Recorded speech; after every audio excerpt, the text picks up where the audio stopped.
ইসলামের কথা বলে আর সন্ত্রাসীদের লালন করে। বিএনপির সাথে যখন ছিল তখন ভাগ্যে কয়েকটা সিট জুটেছিল।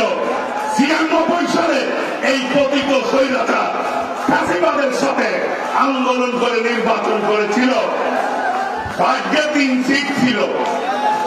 এখন যদি আবার নির্বাচন নিয়ে ষড়যন্ত্র করেন, মনে করেন নির্বাচন করবেন, জনপ্রিয়তা যাচাই করবেন, আসেন না জনগণের সামনে, বিএনপির সামনে, এইবার ৩ সিটও জুটবেন আল্লাহর রহমতে। প্রিয় ভাই, সন্ত্রাসীদের প্রশ্রয় দেয় নাই।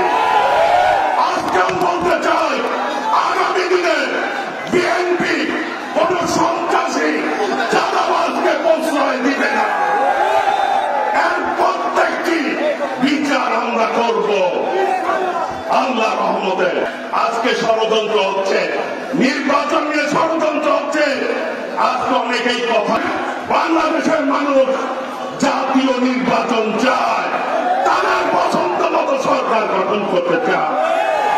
সেনেট জোট করেছিল, ইসলামের কথা বলে আর সন্ত্রাসীদের লালন করে। বিএনপির সাথে যখন ছিল তখন ভাগ্যে কয়েকটা সিট জুটেছিল। ৯৬ সালে এই পতিত স্বৈরাচার ফ্যাসিবাদের সাথে আন্দোলন করে নির্বাচন করেছিল, ভাগ্যে ৩ সিট ছিল।